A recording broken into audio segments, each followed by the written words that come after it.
अपने देश में ही नहीं दुनिया भर की कंपनियां अपने प्रोडक्ट को बेचने के लिए तरह तरह के विज्ञापन देती हैं।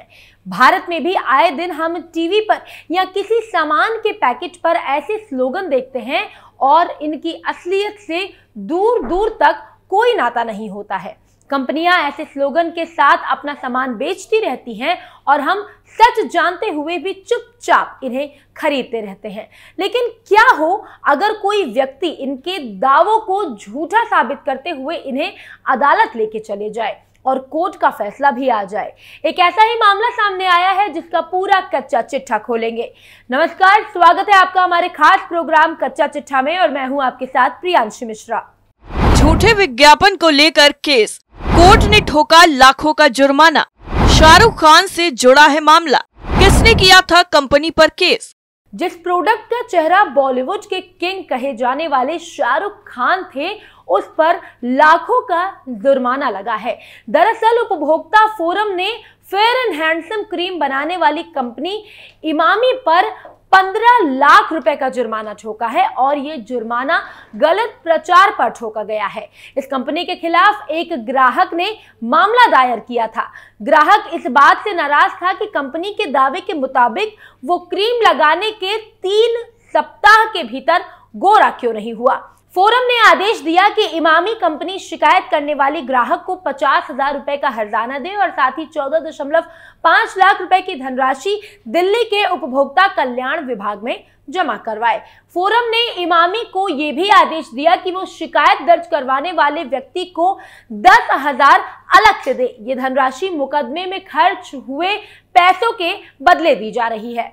फोरम ने पाया कि इमामी क्रीम को लेकर जो दावा किया जा रहा है वो भ्रामक था और विज्ञापन में किए गए दावे भी सही नहीं थे। क्या था पूरा मामला? दिल्ली के रहने वाले निखिल जैन ने ब्यूटी प्रोडक्ट बनाने वाली कंपनी इमामी के खिलाफ ये मामला फरवरी 2013 में दायर किया था। निखिल जैन ने आरोप लगाया कि उन्होंने अक्टूबर 2012 में 79 रुपए की फेयर हैंडसम क्रीम मेंस खरीदी थी और इसको लेकर इमामी का दावा था कि यदि हर दिन में 2 बार इसको लगाया जाए तो 3 हफ्ते तक लगातार इस्तेमाल के बाद इससे व्यक्ति गोरा हो जाता है। निखिल जैन ने बताया कि इमामी ने इस क्रीम पर लिखा है कि तेजी से चमकते गोरेपन के लिए चेहरे और गर्दन पर दिन में 2 बार साफ करके लगाएं। अच्छे परिणाम के लिए नियमित उपयोग की सलाह भी दी जाती है। निखिल जैन ने आरोप लगाया कि जैसे कंपनी में क्रीम पैक पर बताया वैसा ही उन्होंने किया। निखिल जैन ने आरोप लगाया कि इसके बाद भी उनको ऐसा कोई फायदा नहीं हुआ जैसा कंपनी का दावा था। निखिल जैन ने बताया कि दावे के अनुसार उन्होंने 3 हफ्ते तक कोई भी संतोषजनक परिणाम नहीं हासिल किया। निखिल जैन ने आरोप लगाया कि ये झूठे दावे उपभोक्ता संरक्षण कानूनों के उल्लंघन के खिलाफ है। उन्होंने कहा कि न सिर्फ क्रीम पर बल्कि ऐसे ही दावे क्रीम को लेकर वेबसाइट और टीवी पर भी दिखाए जा रहे हैं। निखिल जैन ने आरोप लगाया कि इस मामले में परिणाम न पाने के बाद उन्होंने इमामी कंपनी को तमाम ईमेल लिखे लेकिन कोई भी जवाब नहीं आया। इसके बाद उन्होंने कंपनी पर केस कर दिया। निखिल जैन ने इमामी पर झूठा प्रचार करने का आरोप लगाते हुए 20 लाख रुपए के हर्जाने की मांग की। इसके बाद उन्होंने कंपनी के ऊपर केस दर्ज कर दिया। निखिल जैन ने इमामी पर झूठा प्रचार करने का आरोप लगाते हुए 20 लाख रुपए के हर्जाने की मांग की थी। निखिल जैन का यह मामला 2013 से ही चला आ रहा था। निखिल जैन ने इस मामले में अपनी तरफ से फेयर एंड हैंडसम क्रीम के प्रचार की सीडी समेत बाकी सबूत भी रखे। इमामी ने क्या कहा? इमामी ने फोरम में दावा किया कि निखिल जैन का क्रीम खरीदने का झूठा दावा है। इमामी के वकील ने कहा कि निखिल जैन ये नहीं साबित कर सकते कि उन्होंने खुद ही ये क्रीम खरीदी क्योंकि बिल पर कोई भी सीरियल नंबर नहीं है। इमामी ने कहा कि दुनिया में किसी भी क्रीम का प्रमाण कोई कारकों पर निर्भर करता है। इमामी ने कहा कि सही परिणाम पाने के लिए क्रीम का उचित उपयोग और पौष्टिक आहार, व्यायाम, स्वस्थ आदतें, स्वच्छ रहने की स्थिति वगैरह कारक भी जरूरी है। इमामी ने कहा कि इस बात का कोई सबूत नहीं है कि निखिल जैन ने अपनी त्वचा की स्थिति के लिए नियमित रूप से क्रीम का इस्तेमाल किया या इससे कोई सुधार नहीं हुआ। इमामी ने कहा कि निखिल जैन का दावा त्वचा विशेषज्ञ से उचित मेडिकल सलाह के बिना किया गया। इमामी ने कहा कि निखिल जैन ने अपनी जीवन शैली के बारे में भी कोई जानकारी नहीं दी है, ऐसे में ये शिकायत ठीक नहीं है। इमामी ने यह भी दलील दी कि ये मुकदमा कंपनी की छवि बिगाड़ने के लिए दायर किया गया है। क्या बोला उपभोक्ता फोरम? उपभोक्ता फोरम ने इस मामले में सुनवाई के बाद 9 दिसंबर 2024 को फैसला दिया। फोरम ने कहा कि Emami fair and handsome cream की पैकेजिंग और लेबलिंग पर थोड़े से निर्देशों के साथ ये कह रही है कि इसे 3 सप्ताह तक नियमित रूप से अगर कोई व्यक्ति इस्तेमाल करता है तो उसके त्वचा पर गोरापन आ जाएगा। ये जानते हुए कि इस पर दिए गए निर्देश अधूरे हैं, फोरम ने कहा कि अगर क्रीम खरीदने वाला बाकी चीजों का पालन नहीं करता तो वो गोरा नहीं हो पाएगा। इसकी बात का कोई निर्देश नहीं दिया गया है। फोरम ने कहा कि ऐसे में कोई भी सामान्य बुद्धि वाला व्यक्ति यही मानेगा कि अगर वो 3 सप्ताह तक क्रीम लगाएगा तो वो गोरा हो जाएगा। फोरम ने आगे कहा कि ये भ्रामक विज्ञापन और अनुचित व्यवहार है। फोरम ने कहा कि इमामी ने ऐसा प्रचार अपनी बिक्री को बढ़ाने के लिए किया। फोरम ने गलत प्रचार करने के चलते इमामी पर 15 लाख रुपए का जुर्माना ठोका। इसमें से 14.5 लाख रुपए की धनराशि राज्य उपभोक्ता कल्याण कोष दिल्ली और बाकी 50,000 शिकायतकर्ता निखिल जैन को देने का आदेश दिया। फोरम ने कहा कि ये पैसा 45 दिन के भीतर देना होगा। निखिल जैन को इसके साथ ही 10,000 रुपए अलग से दिए जाएंगे। ये धनराशि मुकदमे में खर्च की भरपाई के रूप में दी जाएगी। क्या है रेड बुल केस? वैसे ये पहली बार नहीं है, इससे पहले भी एक मामला काफी ज्यादा सुर्खियों में था। आपने रेड बुल के बारे में तो सुना ही होगा, बहुतों ने तो इसका स्वाद भी चखा होगा।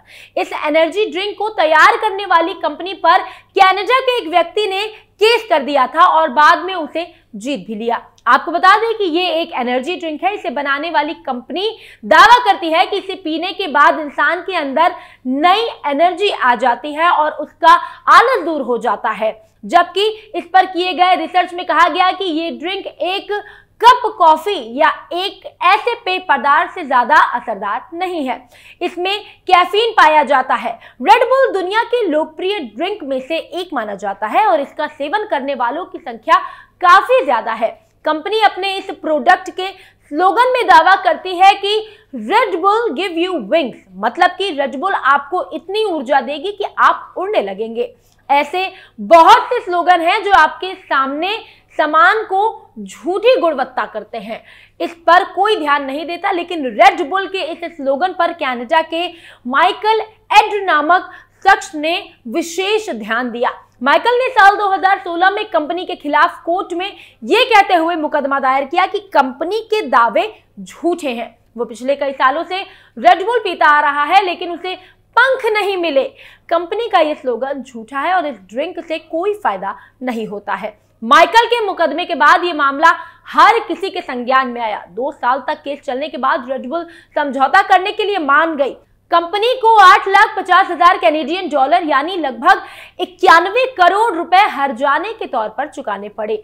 इस हर्जाने से हर उस कैनेडियन नागरिक का फायदा हुआ जिसने 1 जनवरी 2007 से लेकर जुलाई 23, 2019 तक रेड बुल खरीदी थी। इन सबको 10-10 कैनेडियन डॉलर लौटाए गए। बाबा रामदेव का मामला। इतना ही नहीं, भारत में भी ऐसा ही मामला सामने आया, लेकिन बाद में उसे सुप्रीम कोर्ट ने खारिज कर दिया। दरअसल पतंजलि भ्रामक विज्ञापन केस में बाबा रामदेव और आचार्य बालकृष्ण को सुप्रीम कोर्ट से बड़ी राहत मिली थी, क्योंकि सर्वोच्च अदालत यानी सुप्रीम कोर्ट ने इस मामले में मानहानि का केस बंद कर दिया। दरअसल पतंजलि के उत्पादों के बारे में भ्रामक विज्ञापन दिए जाने के इस केस में माफीनामा पहले ही दाखिल किया गया था, जिसे सुप्रीम कोर्ट ने स्वीकार कर लिया। सुप्रीम कोर्ट के जस्टिस हिमा कोहली और संदीप मेहता की बेंच ने यह फैसला सुनाया। आपको बता दें कि इंडियन मेडिकल एसोसिएशन यानी IMA ने पतंजलि पर कोविड-19 वैक्सीनेशन को लेकर गलत कैंपेन चलाने का आरोप लगाया था और इस पर अदालत ने चेतावनी दी थी कि पतंजलि आयुर्वेद की तरफ से झूठे और भ्रामक विज्ञापन तुरंत बंद हो जाने चाहिए। इंडियन मेडिकल एसोसिएशन की ओर से दायर याचिका में कहा गया कि पतंजलि के भ्रामक विज्ञापन से एलोपैथी दवाइयों की उपेक्षा हो रही है। IMA ने कहा कि पतंजलि के दावों की पुष्टि नहीं हुई है। ये drugs and medic readymade act 1954 और कंज्यूमर प्रोटेक्शन एक्ट 2019 जैसे कानूनों का सीधा उल्लंघन है। विज्ञापन में पतंजलि आयुर्वेद ने दावा किया कि उनके प्रोडक्ट कोरोनिल और सुवासारी से कोरोना का इलाज किया जा सकता है। इस दावे के बाद कंपनी को आयुष मंत्रालय से फटकार लगाई गई थी और इसके प्रमोशन पर तुरंत रोक लगा दी गई थी। बाबा रामदेव ने अदालत से मांगी थी माफी। सुप्रीम कोर्ट की बेंच ने कहा कि सुप्रीम कोर्ट में मामले की सुनवाई के बावजूद अखबारों में विज्ञापन दिए जा रहे हैं और आपके मैनुअल विज्ञापन में भी नजर आ रहे हैं। सुप्रीम कोर्ट ने कहा कि आप देश की सेवा करने का बहाना मत बनाइए। इसके बाद रामदेव के वकील ने कहा कि भविष्य में ऐसा नहीं होगा। पहले जो गलती हो गई उसके लिए माफी मांगते हैं। रामदेव ने भी अदालत में माफी मांगी थी। उन्होंने कहा था कि मैं इस आचरण के लिए शर्मिंदा हूं। हम समझते हैं कि सुप्रीम कोर्ट का आदेश है। तब पीठ ने कहा था कि देश की हर कोर्ट का है। सुनवाई के दौरान कोर्ट ने कहा कि आपने पतंजलि हमारे आदेश के 24 घंटे के भीतर प्रेस कॉन्फ्रेंस की। विज्ञापन प्रकाशित करना दर्शाता है कि आपके मन में कोर्ट के प्रति कैसी भावना है। इस पर रामदेव के वकील ने कहा कि हमसे गलती हुई, इसमें हम मुंह नहीं तोड़ रहे और छिपा नहीं रहे। हम स्वीकारते हैं कि बिना शर्त माफी मांगते हैं। यानी कुल मिलाकर किसी भी प्रोडक्ट को भ्रामक विज्ञापन के जरिए बेचने का कुछ ऐसा एक्शन हो सकता है, वो आपको खबर में समझ में आ गया होगा। कथा चिट्ठा में फिलहाल इतना ही, लेकिन तमाम खबरों को जानने के लिए आप देखते रहिए कैपिटल टीवी। नमस्कार।